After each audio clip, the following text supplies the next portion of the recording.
Welcome to the Action Awards Cycle 3 Final Report Presentations webinar. I am Gina Schoen, Manager with the Hartford Change Agents Initiative. Today we will hear the final reports of 3 of the 7 Action Award projects that received funding for the period of June 1st, 2015 through May 31st, 2016. The other 4 projects presented last week. The John A. Hartford Foundation Change Agents Initiative accelerates sustained practice change that improves the health of older Americans, their families, and communities. It does this by harnessing the collective strengths, resources, and expertise of the John A. Hartford Foundation's interprofessional community of more than 1,500 scholars, clinicians, and health system leaders. The Action Awards are one-year grants of up to $10,000 available to interprofessional teams led by alumni of the John A. Hartford Foundation. The purpose of these grants is to achieve meaningful change to practice or policy by the end of the one-year grant period that will improve the health and well-being of older adults and or their families. Since August 2014, the John A. Hartford Foundation has awarded 34 Action Awards through 4 cycles of funding. Action Awards projects represent a range of evidence-based practice and policy change ideas implemented within various settings, including hospitals, skilled nursing facilities, and the community. As you listen to today's presentations, we encourage you to note projects or components of projects that could potentially be expanded into your organization. You can then follow up directly with the project leader for more information.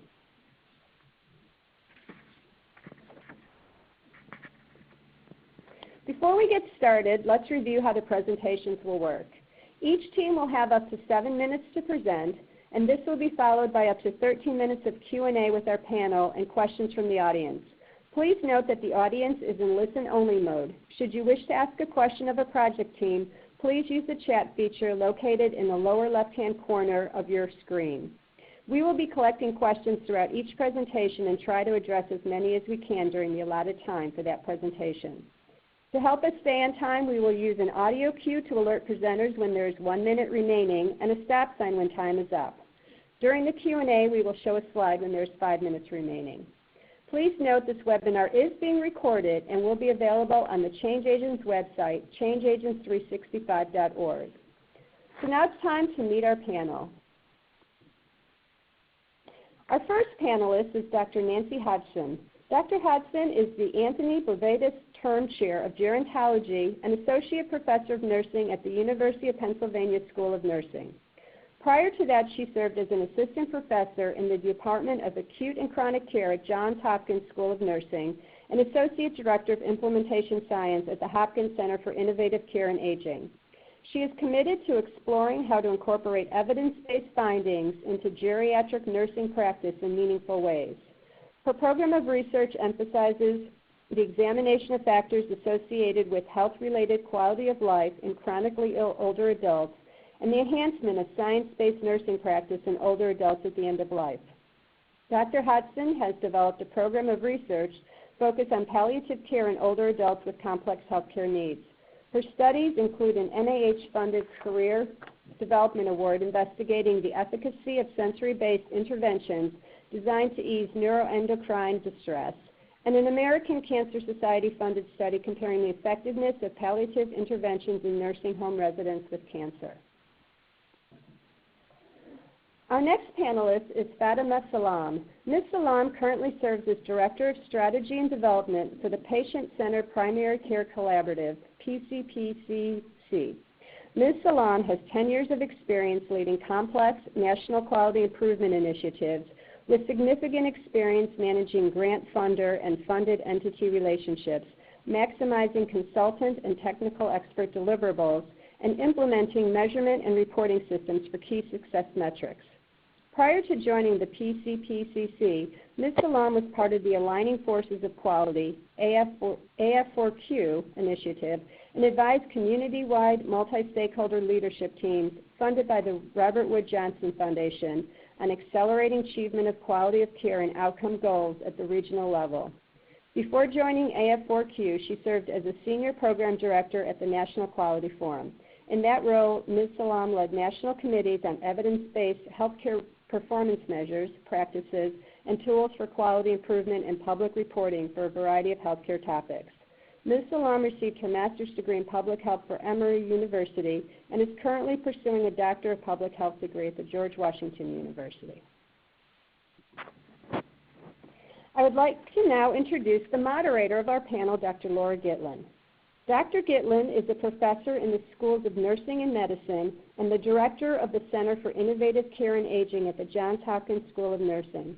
Dr. Gitlin is an applied research sociologist who is nationally and internationally recognized in the areas of non-pharmacologic approaches in dementia care, family caregiving, functional disability, and aging in place. She is a well-funded researcher, having received continuous research and training grants from both federal agencies and private foundations. A theme throughout her research is applying a social, ecological perspective and person-directed approach, as well as collaborating with community organizations and health professionals to maximize the relevance and impact of intervention strategies. Dr. Gitlin is also involved in translating and implementing her team's proven interventions for delivery in different practice settings globally and in the United States. And welcome, panel. Thank you for being here. So we are now ready to begin with our presentations. Our first team up is the project led by Dr. Carolyn Pickering, currently with the University of Texas Health Science Center at San Antonio. Please note that Dr. Pickering was with Michigan State University during her Action Award year. Dr. Pickering, please begin. Hi, so I'm going to tell you about the Calhoun County Coordinated Community Response, which is a project about redesigning service delivery for victims of abuse and neglect. You can flip to the next slide. So the project brings together community agencies that have synergistic missions and goals and overlapping client bases in order to align services to best meet the needs of older adults. And we do this through, essentially the CCR is a care management model. It's a single point of entry system that provides coordinated case management through shared communication and decision making among providers. And this is all enabled by a uniform consent form and electronic case management system, which we spent actually most of the Action Award working on. At our last count, the different providers that participate in this care management model, we had over 62 multi-sector services available to clients. So this is everything from Meals on Wheels and having Habitat for Humanity come in and build you a ramp, to skilled nursing care, mental health, foreclosure, counseling, legal aid, etc. You can skip to the next slide. So our first marker of success, before I tell you about more of our results, is that we were able to expand stakeholders. On the left was our original team, and this is a team we worked with during the Hartford Action Award in developing our protocol and our care management system. But during the piloting phase, we had such strong support from other agencies that we're able to grow our stakeholder body and fold in a health system and primary care, as well as police and EMS. And we actually, our program is guided by a logic model, and one of our longer term goals was to obtain these stakeholder support, so we're really pleased in being able to do that. Next slide. So results, during our Hartford Action Award, we were able to create our intake tool and our electronic case management system. And so the intake tool is supposed to be the shared assessment. This is what all the agencies would be able to see, and ideally we didn't want them to have to all go ahead and then recontact the older adult a million times asking for different details. We wanted everything to be there, so this was one and done, streamlined wraparound services. And so we worked on this for most of the year. We were able to beta test our model protocol and our electronic case management system. We were able to get 27 people through that. We did gather some data on how to improve our system, gaps in services, which we hope we'll now cover now that we've expanded our stakeholders, as well as the missing needed client data that we didn't include in our initial intake tool. And it turned out that was actually primarily financial. We didn't include enough financial data in there for the Medicaid services. And then, like I said, we were able to strengthen our collaboration with our community partners. Next slide. So, while we wait for the next slide, we have 27 clients who were able to receive CCR services. In our initial evaluation plan, we did intend to contact these clients and obtain some outcome data from them. But we had planned to do this when cases were closed, and one important thing we learned, we didn't realize we needed to learn though, was how long it takes to close a case. And so we still had, these were still active servers in progress by the time the Hartford Action Award ended. But nevertheless, we went through our notes to figure out what was going on. And so among our 27, you'll see all sorts of good things, reduction in hospital readmissions while they were in service, improvement in chronic conditions, decreases in A1Cs, increase with medication adherence. So this got us thinking about our model. The philosophy behind the care that was being coordinated, that was our motto for all these groups involved, is that we're trying to increase independence and capacity for self-care among older adults. And this was because we were trying to help victims of abuse and neglect. We wanted to decrease that vulnerability and get them off reliance of the abuser. But on reflection, we realized that actually this is probably a pretty good primary prevention strategy. So we're now refocusing and kind of expanding our goal and trying to catch people more upstream in this process. Next slide. So what we learned during the Action Award was that, as I said, there was a high potential for this model to serve as a primary prevention strategy.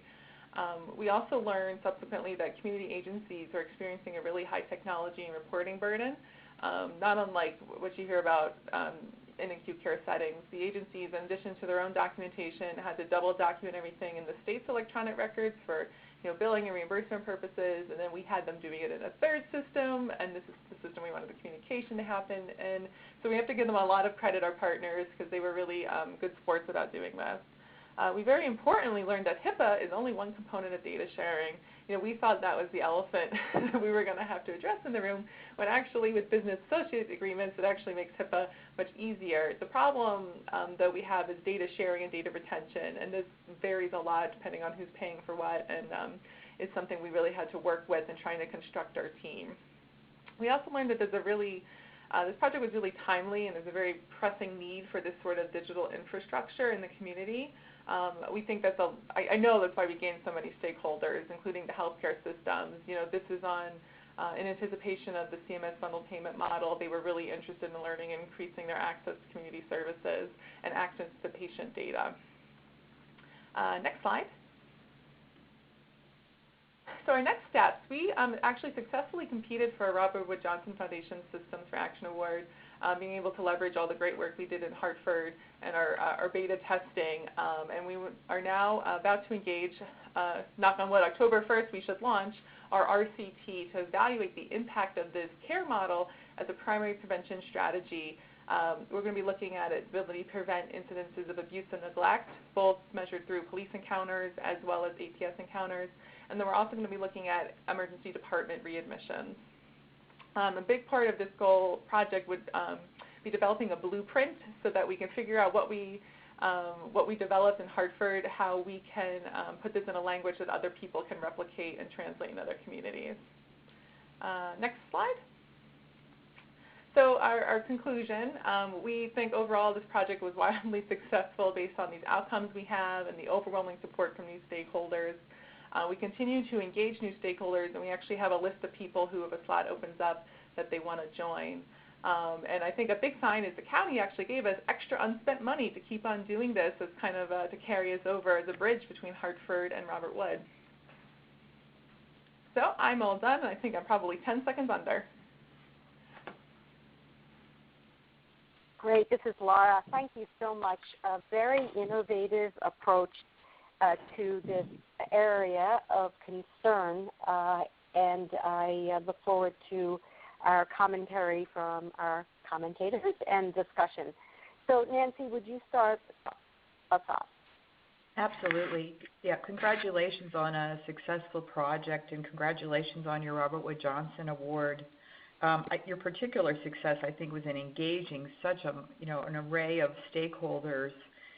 You mentioned that one way that you were able to engage them is that they saw some buy-in through their ability to digitally access patient information.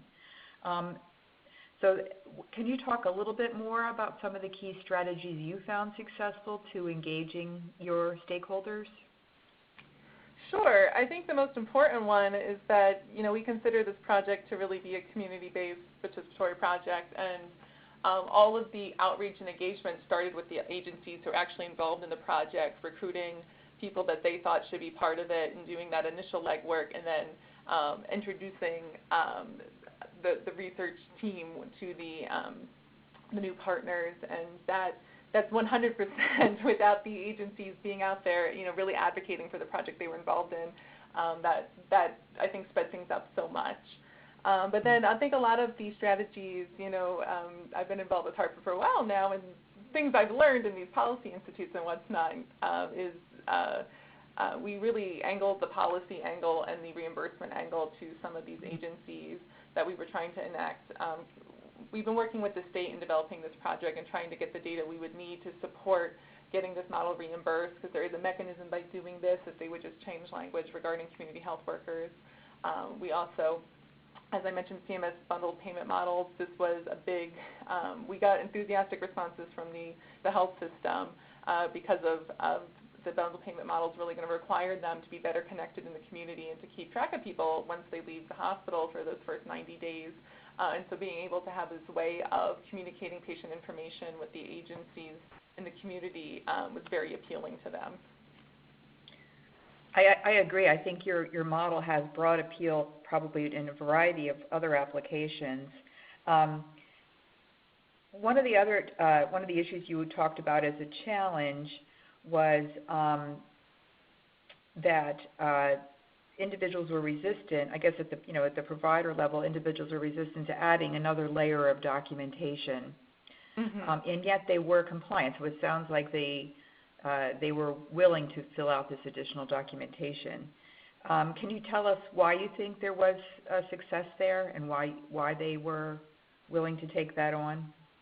Sure. So they definitely participated. I will say they weren't compliant with the very last closeout form, and so we just decided to change our protocol about how we close out a case, because that we thought was one step too many and not vital. But the reason why they did use it for the rest is they all really understood the value of getting data to get policy and to get reimbursement.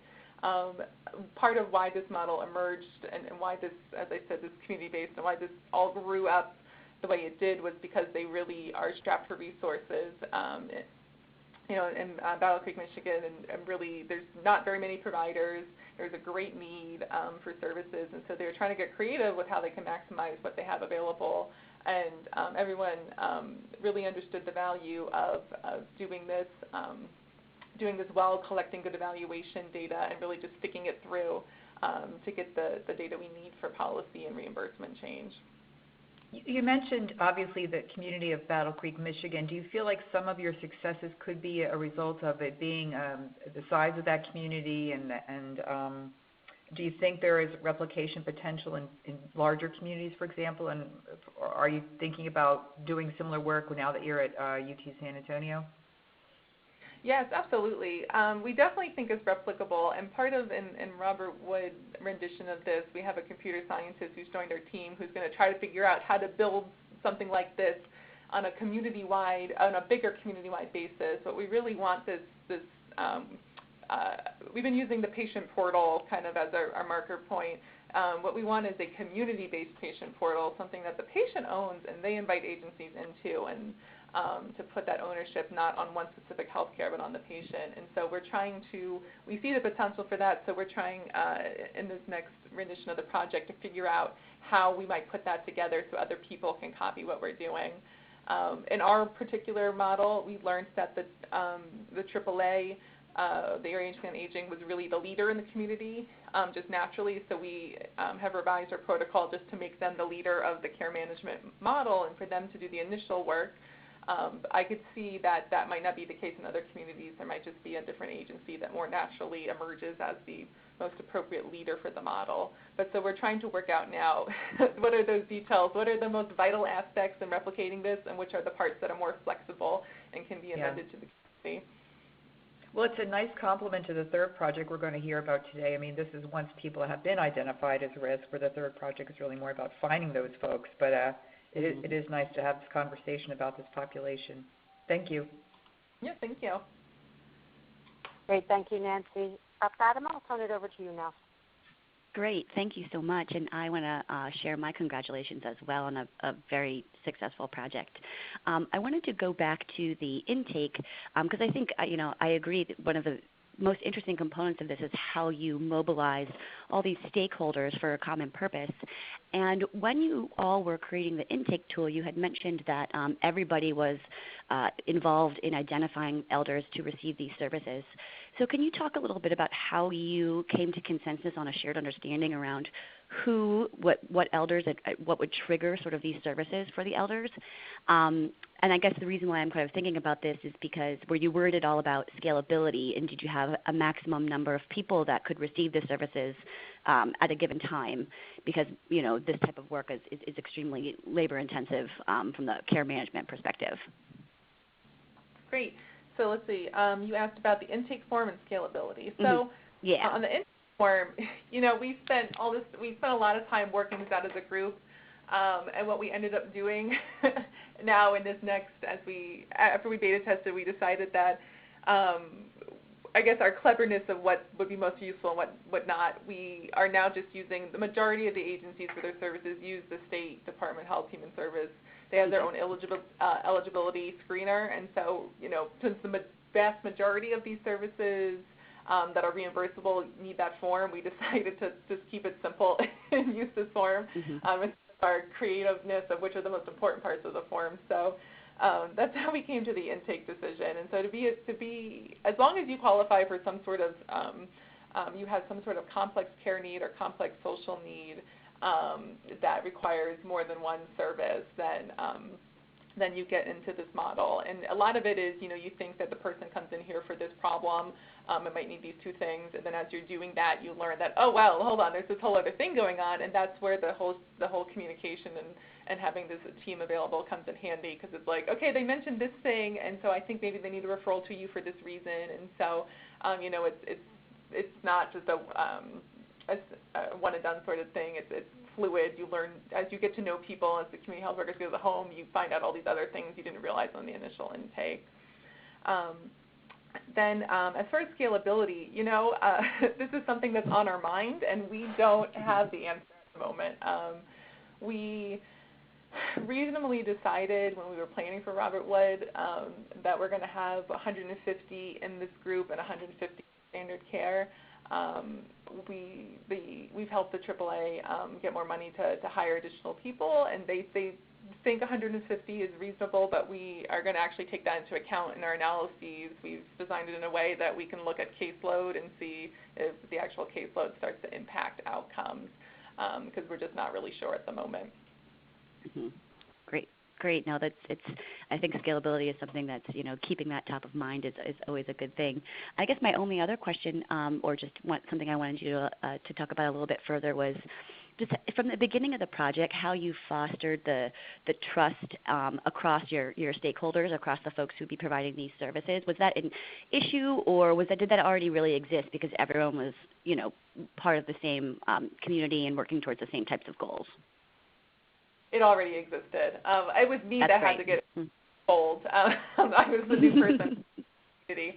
And even when we've added more researchers to the team, there's a bit of a vetting period with them. And as I said, the AAA in our community, they're really the champion for aging and for all of the community providers. And so the CEO there worked really hard for, I think this person would be a stakeholder, but they don't, perhaps they don't work, what's the phrase, play as nicely in the sandbox with others, but we're going to work on them and get them to come around and join the team. And so she really took on that role of the community expansion. That's fantastic. I think that's sometimes the hardest part about getting work like this off the ground is building that trust. So it's wonderful that it already existed in many ways. So that's all I had. If we want to open it up to the audience. Yeah, great. Thank you, Fatima. I just wanted to ask, this is Laura, just a couple of things, and then Gina, let me know if there's any questions from others. Helen, I just want to build on this last point about, trust, and that you kind of entered a situation in which there was collaboration and communication and so forth. But do you have any sense, and I know that you had helped develop that prior to the Action Awards, and what's your sense about what it takes and what doesn't work and what does work in terms of, that trust and partnership, because I think that's really key as well in thinking about scaling up, and the amount of time it takes when we're networking different kinds of agencies that have different resources and mission statements and individuals with different proclivities towards working alone or not and so forth. Yeah. So I guess to get them, for me to get on the inside, there was a lot of going to having meetings, talking about projects I was working on, learning about things they were doing in the community, as we work towards what are things we might be useful for me to help you with or work on, or vice versa.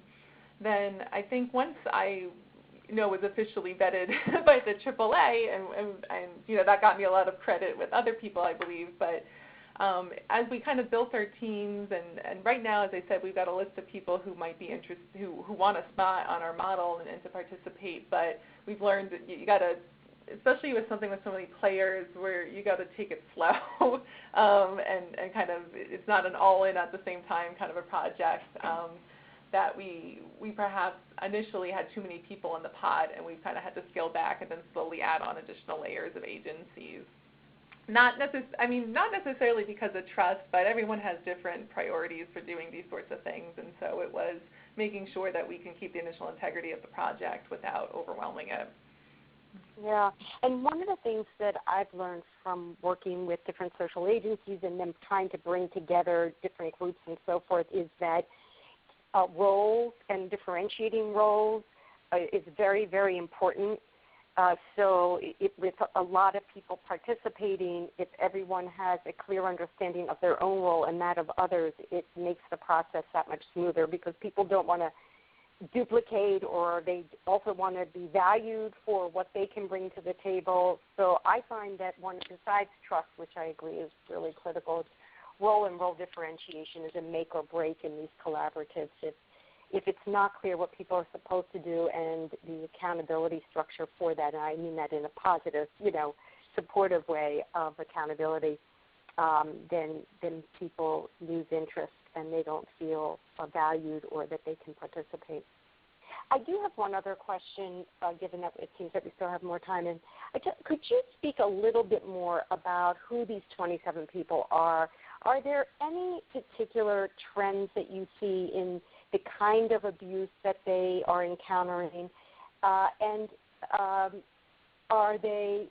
most of these people with poor overall resources, or with certain kinds of disabilities, and who is taking advantage or participating in the abuse? Are they primarily family members? I mean, do you see some broad trends here, or is it very diverse package, very diverse?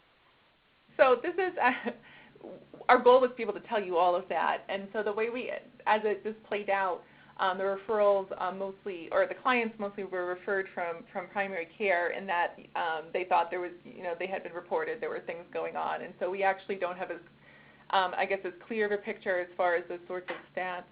I do know, though, that for a lot of it was, you think it was this one problem, but oh, by the way, the niece was also doing identity theft, and there's this other, the husband also is verbally abusive, and that it was just not the thing you thought it was. It was a very, they turned out to be complex problems with more than one sort of abuse or scenario going on. As far as the clients, since the majority of these services were Medicare or Medicaid, plus the general makeup of Battle Creek, the population as a whole is more on the lower socioeconomic class side. It is a slightly older population, but so this is a heavy resource or heavy service use population that uses a lot of Medicaid services. Does that answer your question? I'm sorry. I wish I knew more of the details. I just the way they said the more donate. I'm sorry. Could you repeat that, because I was cutting Oh, off? I wish we knew more of the details, but the way they came to us, we don't exactly know. Part of how this model got started was because APS did a lot of referrals to the agencies for clients they had that needed services, and so we were initially wanted this to be a mechanism for APS, but because of other things going on in the state, that's kind of been put on the back burner for working out a system of getting their clients into the model. Yeah. Yeah, no, I think, right, and if there's any way at some point, to really drill down and determine patterns, then we can develop, right, possibly more targeted interventions. That was my thought there. And also, those who are the abusers, who are identified as the abusers, I was just wondering what's done. I mean, typically these are people who are also a little resourced, and I'm not excusing what they're doing, but I'm just saying that they have a whole set of needs and possibly mental health issues and so forth. And I was just wondering if there was any outreach in that respect to the abuser, if you will. So we would really, as far as abusers go, when we thought about how to address this, that is something we all would like to do, but we don't have really any evidence or any science about who abuses or what or anything like that. And actually, in general, we have some risk factors, but we don't really know a lot about the etiology of abuse, which has kind of led me, I guess, in my nursing view, to the standpoint of we just support older adults, and it's why I love this care philosophy. We're supporting independence and capacity for self-care, and if we just support that, hopefully we can get rid of a lot of preventable bad things from happening, and then the cases that are left are the cases where there's really more of an underlying, criminal sort of a problem. Yeah, so it's so complicated, and I think that the digital infrastructure you're developing is really so critical to beginning to address this and tackle its elements. And just as a quick note, I received a handwritten letter yesterday out of the blue from someone I have no idea. She's not attached to any of our studies. She doesn't even live in anywhere that we research, and she's asking me in a handwritten note for her help because she feels that her niece is abusing her sister who has dementia. And I would like to have been able to refer them to your project because it was just so timely right when you were, as your project is being discussed. So at any rate, thank you so much. Really excellent. And we look forward to it would be great to hear the next steps as you develop this more. So thank you. Thank you. So we're going to go on to our next presenter, who is Dr. Angela Deschiere. I think I said maybe that's somewhat right, of the Silverman School of Social Work at Hunter College, and she will be presenting for the team led by Dr. Dan Gardner, also of the Silverman School. So take it away. Okay, great. Thank you so much. You can all hear me okay? Yes, we can. I'll be presenting. Great. I'll be presenting on a project entitled Improving Access to Palliative Care in Underserved Communities, developing a community-based palliative care screening tool for older adults.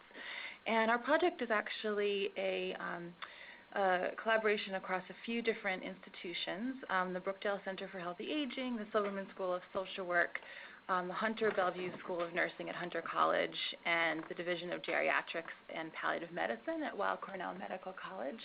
And you can see all our project leaders up here, and just wanted to note that it's a very interdisciplinary team with backgrounds in social work, nursing, and medicine. Next slide, please. So our project evolved out of the fact that palliative care is an evidence-based approach, that we have strong evidence that we know that it has decreased symptom burden and increased quality of life in older adults with chronic illnesses. And it's become increasingly available in outpatient settings, particularly in New York City. But palliative care services do tend to be underutilized, especially by those who need them most. And we thought that one way to increase access to palliative care was to train community-based elder service providers, many of whom might be serving vulnerable adults with chronic illnesses, to better detect need for palliative care services. but we were unable to identify any screening tool that existed that could do that. And so actually developed and pilot tested a screening tool as part of this project. And we focused our efforts in the East and Central Harlem communities of New York City, which are neighborhoods that have disproportionately high rates of chronic illness compared to the rest of New York City, and also have higher unmet need, higher unmet use of palliative care compared to other populations. So the project had a few different steps. So we first conducted an extensive review of existing palliative care screens, and we did find screening tools that had been used in different inpatient settings, and also screens that looked at different components of palliative care. And we pulled from those items to draft a tool. And then we actually had a national panel of experts in palliative care review the tool and make further changes. And then we also had it reviewed by a group of elder service providers working in East and Central Harlem with chronically older adults, and as well as 40 older adults with chronic illnesses to look over the tool and give feedback. And then did in-depth usability testing and looked at things like how long it took to implement and how easy each item was to understand. And then based on that, ended up with a final version of the tool. We also have an ongoing community advisory board that predated this project that reviewed the tool as well. And then once we had a finalized version of the tool, we looked at the feasibility and acceptability of implementing it into routine practice by training providers at 2 elder service agencies serving East and Central Harlem to use the tool on clients over a 3-month period. Next slide. So we have a range of stakeholders and partners that included the elder service agencies that we worked with, directors, administrators there, our community advisory board, and our expert panel. We also partnered with 2 existing outpatient palliative care clinics in New York City who agreed to receive referrals for those who screened positive. Next slide. So we ended up with a 1-page tool that had 22 items and takes about 10 minutes to complete. We have it available both in English and in Spanish. Of the 16 providers that trained in the tool, they then used the tool on a total of 44 older adults. About 36% of those screened positive for palliative care, and of those who screened positive, the majority did accept referrals to palliative care services. So we were able to establish that we could feasibly implement the tool. And then we also had providers do an acceptability survey that had some open-ended questions, what they liked about the tool, and some items about agreement on what they liked or didn't like. And they did in general find it simple and easy to use. They said it was very helpful, straight to the point, and they agreed with statements about it being easy to use, a good choice for their setting, and useful for addressing palliative care needs. So we were able also to find some evidence of acceptability. We also did some very preliminary cost estimates to look at how long it took, how much it costs for providers to attend the training and then implement the screeners on the 44 older adults, and based on their hourly salary, ended up with an estimate of $583 to implement the screening tool. So a very low cost compared to a lot of other services provided. Next slide. So in general, we did find that the tool could be implemented and was acceptable to providers in this setting. We did find a few different things that we can learn for future work about, though. One is that a lot of the agents that we worked with are funded by the New York City Department for the Aging and have to do a number of assessments already as part of their work. And so sometimes adding this tool onto those assessments was a bit burdensome. And so trying to find ways that we could better integrate the tool into those assessments in the future would be useful. Also, we really focused on training the providers at the elder service agencies, and we got buy-in from the outpatient clinics to receive the referrals. But when the providers actually went to make those referrals, sometimes that process was not as smooth as it could have been. So in the future, I think getting buy-in in the entire service delivery system from staff at all levels would be very helpful. Next slide.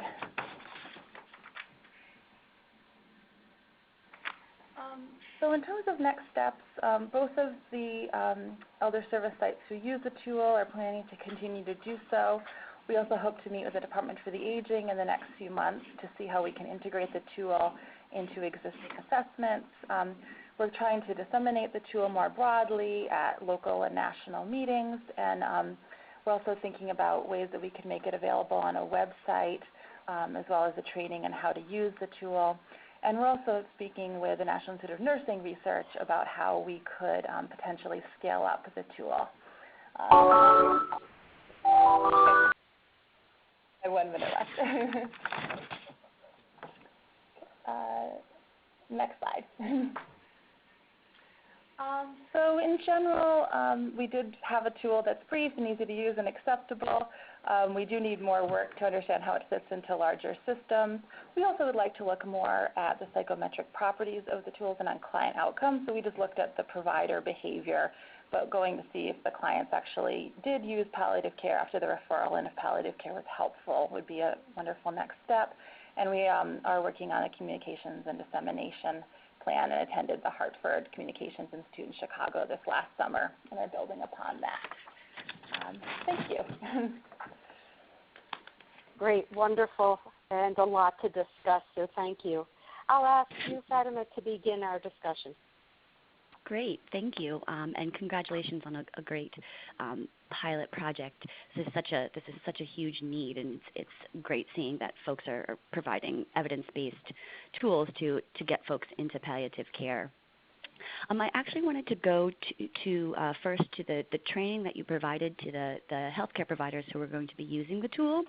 And besides the training on actually how to use the tool, did you all have to do any sort of general education or marketing almost to increase the awareness about, okay, this is the tool, this is what we're going to do, and also the receptivity of the adults who are receiving the screener to being screened and then potentially moving to palliative, getting these services? Can you talk a little bit more about that? Yeah, absolutely. So as part of the training in the tool, we did have a lot of that actually was just about what palliative care is and where services were available. And actually, really strikingly, one of the sites that we were training case managers at was literally across the street from the outpatient palliative care clinic where we were sending referrals, and most of those providers didn't even know about that clinic. So there was a lot of sort of general education about, on the provider side, about what palliative care is and where to send people. And many providers, as many older adults as well, do tend to equate palliative care with hospice. So really framing palliative care as something that can be used by older adults or clients at any stage of a chronic illness, and it doesn't necessarily have to be a terminal diagnosis, was something that I think that they found very useful. We didn't focus as much on the client education piece because we were focusing on the provider side, but we did give one-page handouts to providers to give to clients that were very brief and bulleted and available also both in English and Spanish. That was just, here's what palliative care is, here's why it might be useful to you, here's ways that you can talk about it with your doctor. And they did distribute those to the clients in addition to doing the referral when they screened positive. Also, one of the sites asked whether we could come and do a presentation to their clients just about generally what palliative care was. And because we didn't want it to be a different implementation across the two sites, we actually didn't do that education until after the project ended because we didn't want half of the clients to get the education and half not to. But we did actually implement that as soon as the project ended, and it was very well received and well attended by clients at the agency. Yeah, no, that's fantastic. That might be something you want to consider sort of hardwiring into the process as you scale it and disseminate this further. Yeah, we were definitely thinking that there need to be education across all levels. Yes. Could you talk a little bit more about how everyone, sort of going back to that multi-stakeholder approach and a lot of different folks working together? You said you had an existing a community advisory board. How did that interface while you were developing the tool? Was there any feedback into the tool from folks who actually would be getting screened? Yes. So the advisory board has been in place, I guess, about 3 years or so, and it's made up by administrators and providers at a range of elder service agencies, so case management agencies and senior centers and NORCs, as well as older adults with chronic illness and also leaders at faith-based organizations. So I'd say that the Community Advisory Board, there was a few different ways that it overlapped. So one was that both of the sites where we train the providers, the leadership of those organizations were already members of the Community Advisory Board before we began the project.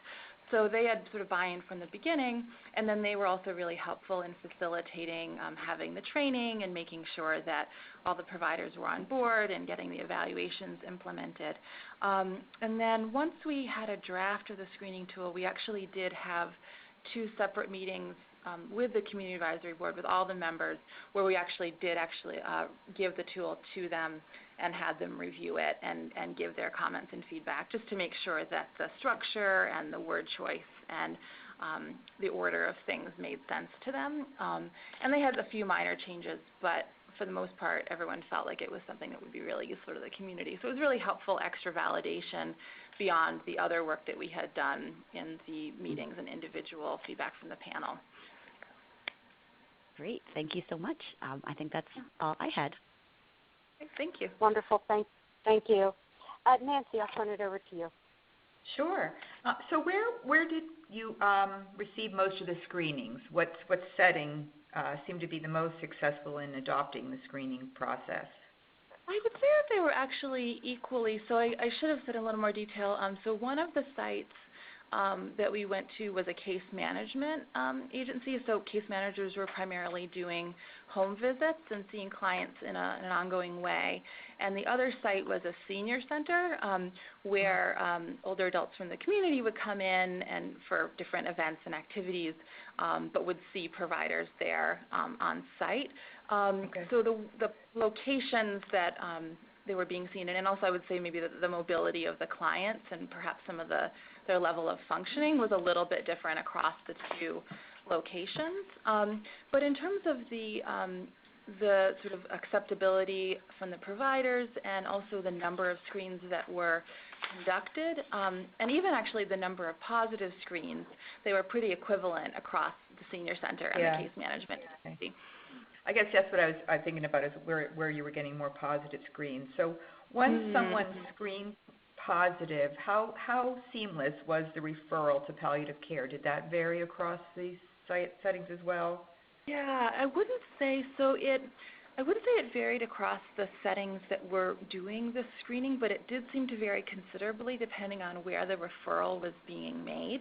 The way we had it set up is that if there was a screen positive, we had contact information across a few different outpatient palliative care clinics, and we had 2 that were partnering with us, and then we also had a list of other resources in the New York City area.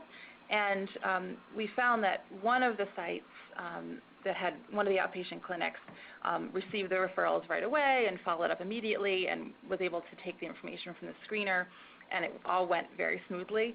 But the other site, there were some issues where though the administrator had agreed to the project and was aware of it, that hadn't really always been conveyed to the frontline staff. And so sometimes when providers would call that site, they would be told things like, oh, well, only a doctor can make this referral, or, oh, we need to know exactly what chronic illnesses they were diagnosed with, or we need to know all these details about their insurance.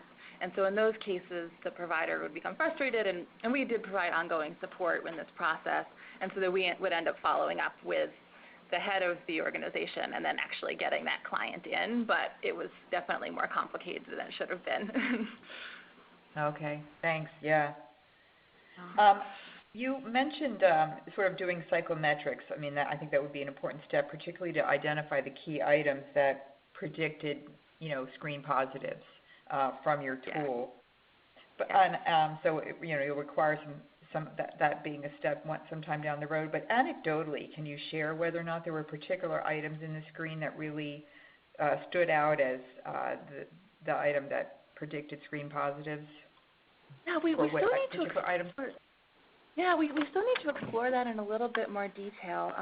And one thing I didn't mention is that there was 3 primary domains that we looked at in the tool that were things that we thought that if people had issues in that palliative care might benefit them. So it was symptom burden, psychosocial and spiritual concerns, and advanced care planning.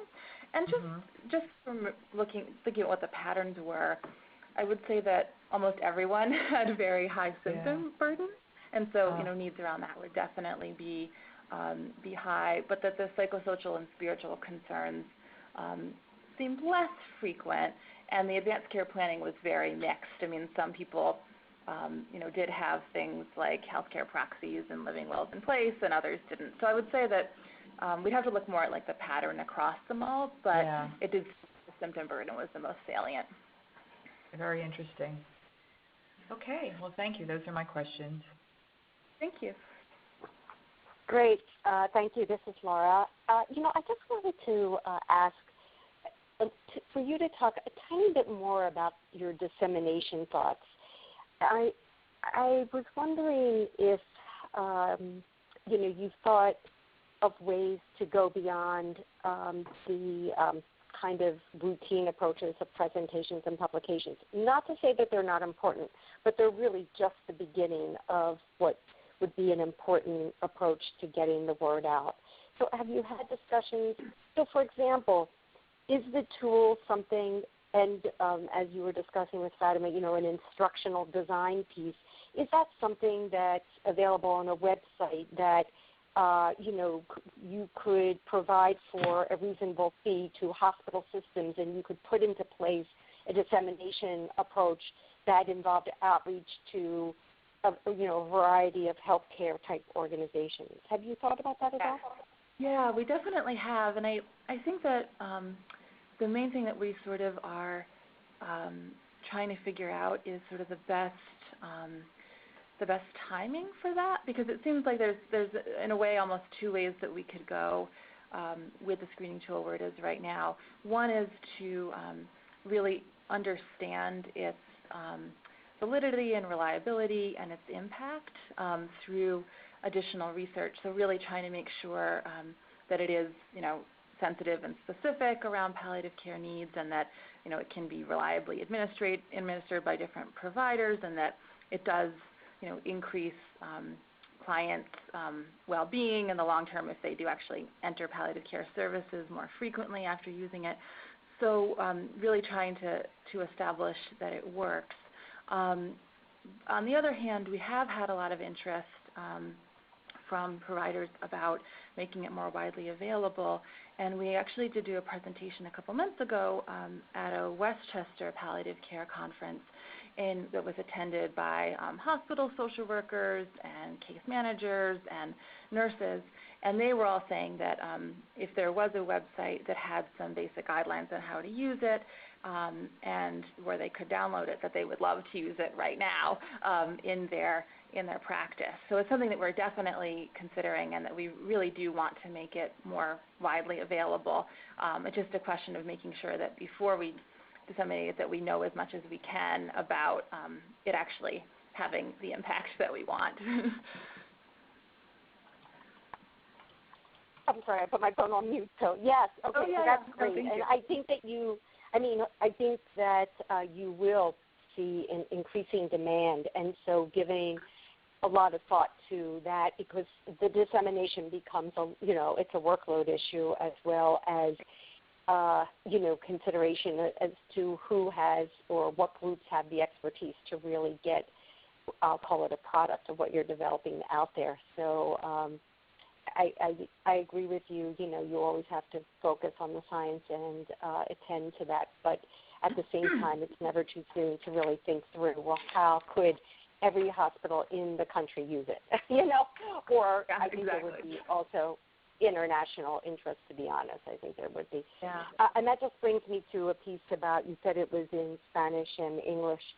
And could you talk a little bit about the cultural dimension here, and how you have examined the cultural appropriateness of the items, and 10 minutes is really fantastic from a health provider perspective, but how about from family perspectives who may not want to have such a short exchange? And could you speak a little bit about that? Yeah, absolutely. So primarily the populations in New York City that we were doing the pilot testing were immigrants from the Dominican Republic. So when we did the translation and the back translation and got the feedback in Spanish, it was primarily in Dominican Spanish, which has a little bit of slight word differences than some other forms of Spanish, and so I don't think we could even say that it would necessarily be usable by all speaking populations without some further feedback.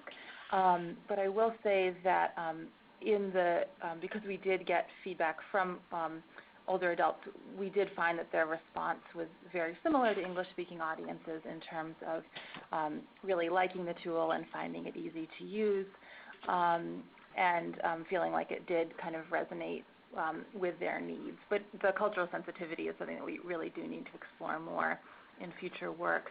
In terms of the caregiver piece and the timing, one thing that the providers definitely did give feedback on in the end is that though on average it was 10 minutes and most people did it pretty quickly, that sometimes when they would sit down with a client that they really would want to talk at length about their pain or about feeling socially isolated or about something around a living will that were part of the screener, and that in those cases that really allowing for that time and really trying to make the person feel heard was more important than having the screening tool be done in 10 minutes. So we really did design it to be something that's pretty flexible, and that depending on kind of the client need, that could potentially take longer, and that we also hope that that information could also inform other aspects of the care being provided by the case manager beyond the screening tool.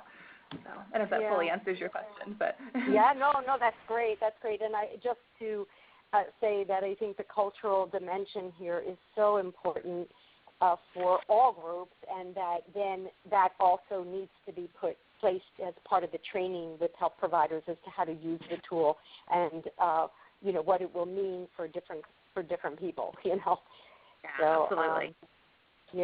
Great. Okay, well, great work. Thank you.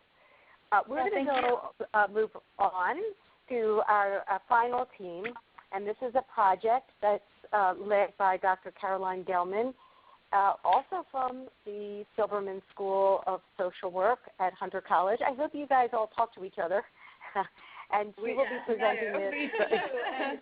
We share Angela as one of our partners, and we're actually sitting in the same room together here. We're very close colleagues. Okay, that's great. Wonderful. So this is Carolyn, and our Action Awards project was entitled Opening the Door, a Training for Engaging in Attuned Adult Protective Services Work. I was a co-PI with my colleague Jeff Rogers from the Brookdale Center for Healthy Aging here at Hunter College, and we were joined by Agnes Gasquier, also from Brookdale. Angela Gasquier, they're looking at me because we had this confusion the entire year. We have Angela Gasquier and Agnes Halara-Wicks, who's our doctoral student in social welfare here at Silberman and CUNY. So thank you for allowing us this time to present our Change Agents project. Our starting point was what you see on the screen, that we know that up to 1 in 10 Americans over the age of 60 are victims of elder abuse, and we know that it's significantly underreported. One of the best studies we have assessing this was actually done here in New York State, and the estimate is that for every known case, there are 24 that are unknown or go unreported. So given that scenario, it's critical to train adult protective services workers to recognize the signs and interact with older adults suspected of being victims of elder abuse in a manner that will maximize disclosure. So this is where the partnership came in that was so important. We have experts in training and training the workforce, and in particular training APS workers. And we have, from the social work school perspective, knowledge and expertise in adult learning theory, but also in engagement and ways to increase the capacity of workers to connect with potential victims of elder abuse in ways that increase trust and connection and therefore maximize the possibility of disclosure.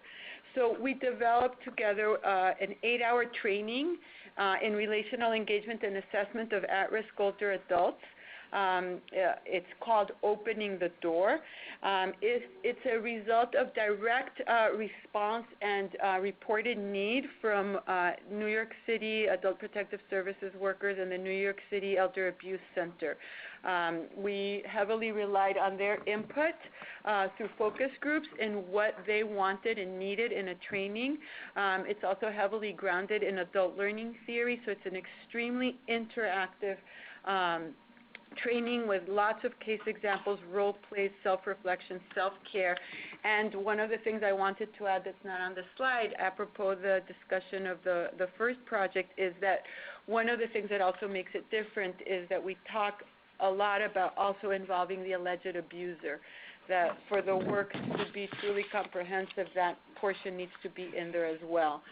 So our stakeholders and partners are Silberman Aging, a Hartford Center of Excellence in Diverse Aging, and Agnes and I come from this partner, and then the Brookdale Center for Healthy Aging, and Jeff and Angela, and also our colleague Rebecca Gluszewski are from Brookdale. We worked very extensively with the Human Resources Administration of New York City, which is the agency in charge of Adult Protective Services work, as well as workers there, and of course we hope to have an impact on older adults, their families, and alleged abusers. So what we have accomplished so far is that we have had 3 iterations of opening the door. I'm now on to the results section. And through these 3 iterations, we have had 58 APS workers participate. As I said, it's a very interactive training. We also were very careful to develop a variety of ways of assessing the impact of the training. As you'll see in the slide that comes in terms of learning, 2 things that were quite surprising to us was to discover in the literature very little about specific trainings for APS workers and no existing instruments for assessing the impact of such trainings. So those are real gaps in our current work with Adult Protective Service workers. So we developed instruments to assess knowledge gain and gain in the sense of self-efficacy in connecting to older adults, and we measured this pre- and post-training. We also had focus groups with the workers who participated in the training after the training to get feedback from them about the training itself and their satisfaction with the training. And one of the key things was, while they really liked the training, we kept hearing the need for more supervision and more training in every area. And this, of course, is not surprising to anyone who works in this area, that it's a workforce that is really significantly under-supported, under-resourced, and that is entrusted with really critical work. And that as a society, and certainly as social service trainers and providers, we really need to create more infrastructure and support for them. We also had them complete case reflections in an effort to really see the integration of the material in their actual practice. So we had them describe a reason at the first pre-training. We had them describe in paragraph form an example of a recent interaction and that they had with an older adult, and then we asked them to write a case reflection of the first encounter they had after receiving our training, and we did narrative analysis to see, can we gauge from what they're describing whether, there's a greater sense of competence, whether there's better engagement, deeper engagement, et cetera. So, and we found that there had been. We also got very, very positive feedback from lower level administrators that participated in the trainings and who would like us to institute it very systemically throughout the whole APS workforce, so that this would be something that every new APS worker would get coming in New York City. So in terms of what we've learned, as I mentioned, there is very little in the literature on the training and the impact that training has on APS workers. So again, I think we in the discussion that we've heard for the other pieces, there's really very little use in this area of evidence-based practices, and that's an area of growth, certainly, and that's something that we want to contribute to. So when we develop these trainings, of course, most people say learning more is good, but what kind of training and what impact will it have, and what do the workers say they need, and what is best to support them? As I said also, when we were trying to find, psychometrically vetted tools to assess knowledge gain, we discovered there is nothing that we could find. Okay. And so that's another area. The other big important piece is that they want their supervisors to get this training and understand what they're doing so that they can better support them. So in moving forward, we have submitted a letter of intent to the Retirement Research Foundation, which still is one of the few organizations that funds training programs. It was very well met, and we are now working on their very detailed feedback. We hope to submit an application to them in February 2017. And the other big piece of news is that we have presented at various conferences, and we have been accepted at GSA to present on this project. And Agnes and Jeff presented at NAPSA last month. And the National Adult Protective Services Association's annual conference. And a person from Texas, APS, really very much liked what we talked about, and we are now in conversations with taking this training to the entire state of Texas. We have sent all the materials to them for their review, and our plan hopefully will be to collaborate with them, train their trainers to institute this work, and be able to do much more in-depth evaluation of its impact so that we can eventually take it nationally. Thank you. Oh, so this is Laura. Thank you. That's great news to keep your project moving forward. And I'll turn it over to you, Nancy, to begin the conversation. Okay, yeah. Very exciting and such a challenging problem to address. And I'm thrilled to hear that you're taking it to another state, because it seems like, every state is very different in terms of the APS training that they require. And in New Jersey, it can be quite extensive. I don't know New York very well. And so it sounds like what you're coming up with is a model of training that can replace some of the usual training that obviously has had some problems. The only thing I saw as a challenge is that it's 8 hours, which, obviously I think could be a challenge for people to say they're going to take that on. Even though there are mandated training hours required, or if there's other delivery formats that could be considered, some online content and then some applied content or something like that could make it a bit more feasible.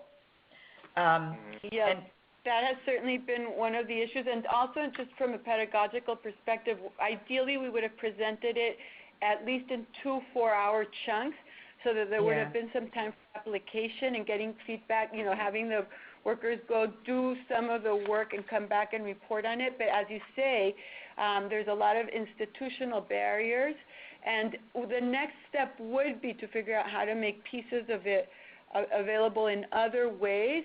But we also have the challenge that the training is about relational approaches, and so that the need to sort of be present is built into it. So these are certainly issues that we're grappling with. Yeah, I mean there are some interesting, innovative online tools now to really get at relationships, and where you have simulations that can replicate real-world scenarios. Although that face-to-face training is still essential. Can we talk offline about, and you can direct us to some of those, given that we have such little time here? Sure.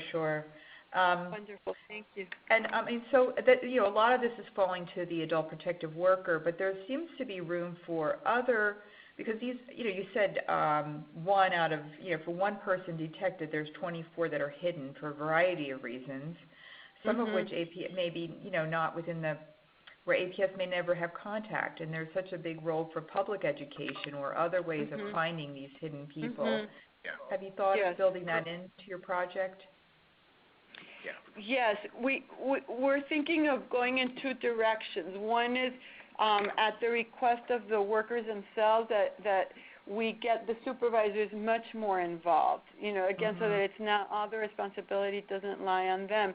And then the other piece is this broader education around it and sort of getting the word out, but also to do that, then we have to have the infrastructure that responds to the public.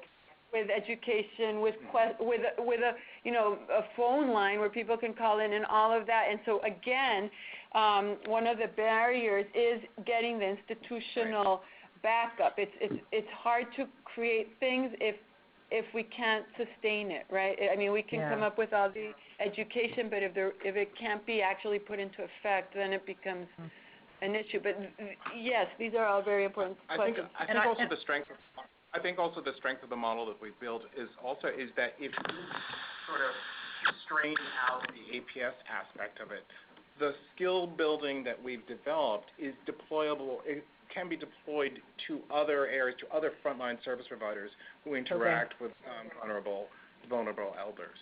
Sure. And I guess to your point about getting buy-in across these systems that are slow to move is your challenge around getting a measure that shows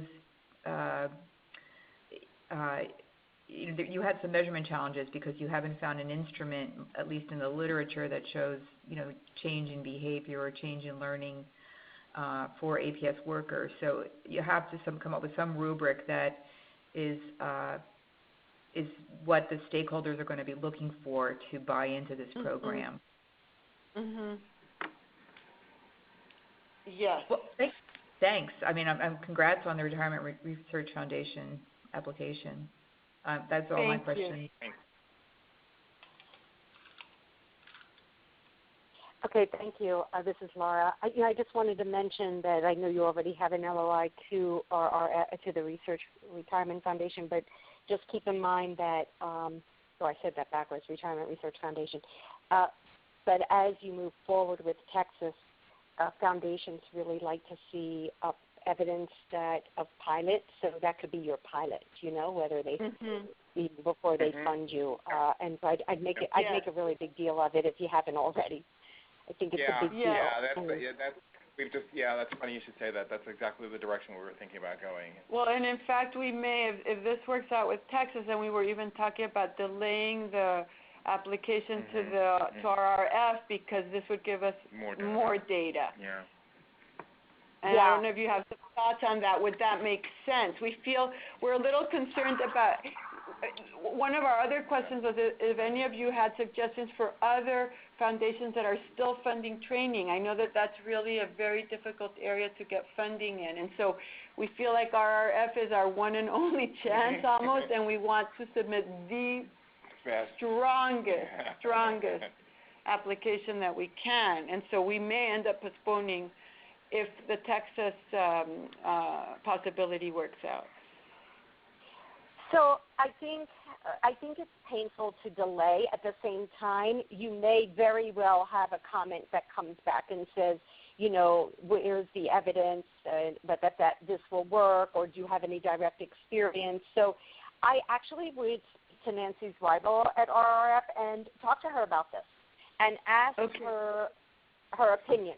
And she'll be, just be very honest and say this is where we're at, but we really need funding to continue is it best for us to move forward with a proposal now, or wait until we have a little bit more experience? And she'll tell you right away. She may see an immediate opening opportunity that, she may encourage you to apply or to wait a little bit. The other thing is, I do think that very, small family foundations may, in your state, may, be interested in this. So I would definitely link to your development office and ask them to do some hunting. And also, I do think that HRSA, are you familiar with the GWEP, the Geriatric Work, Preparatory Grants? Yes.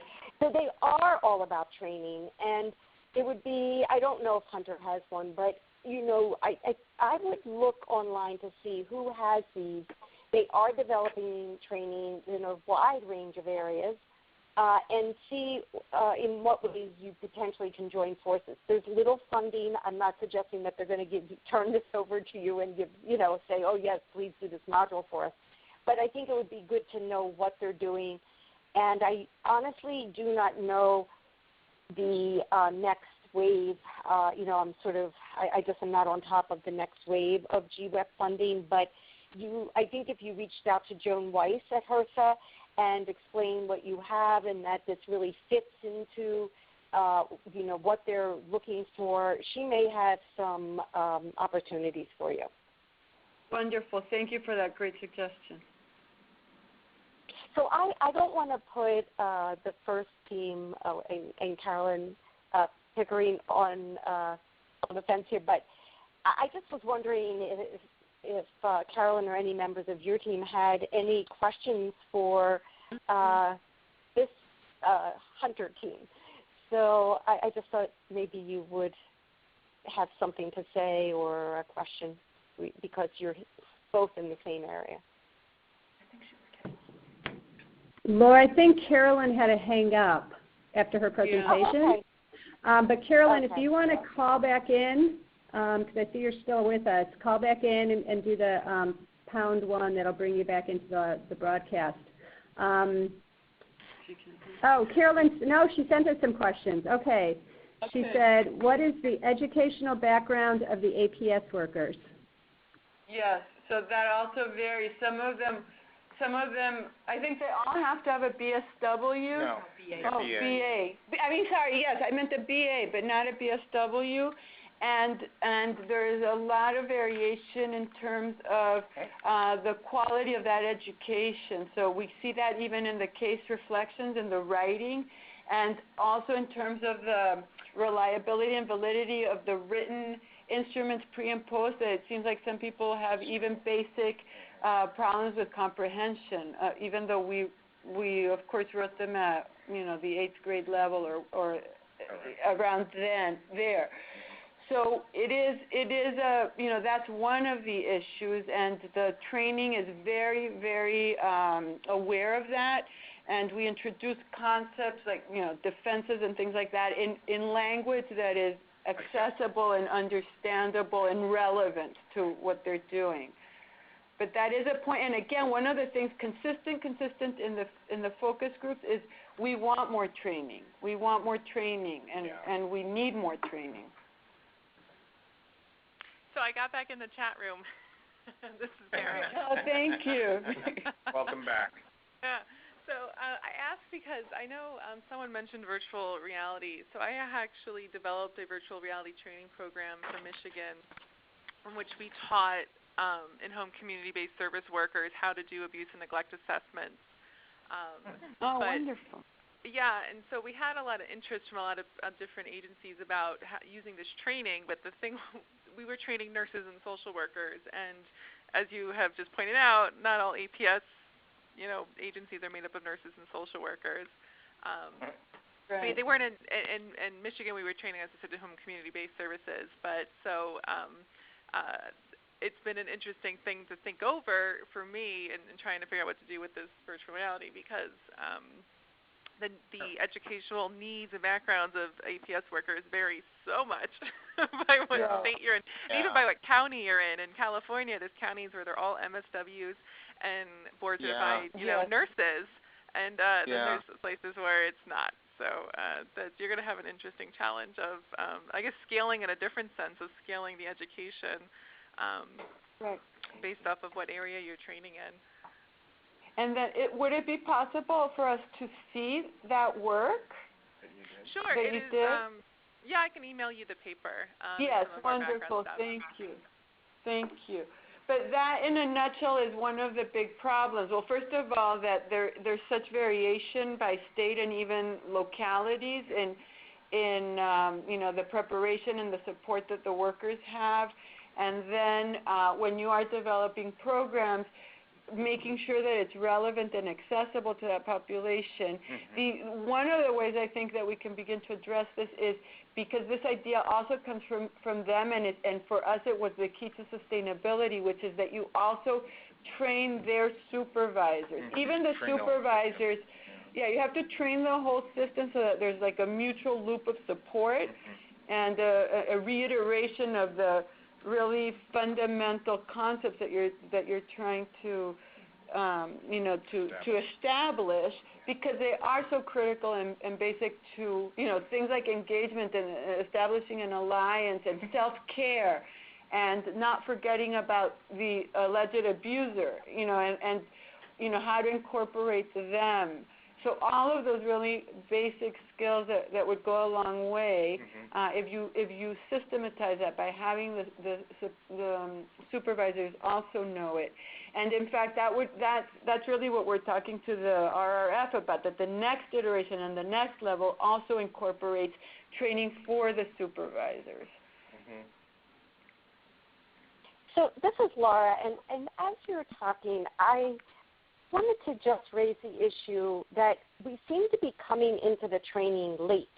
Like, why aren't these critical, they're basically competencies and understanding really integrated into the full health and human service provider education and elevated in such a way that there are no competencies.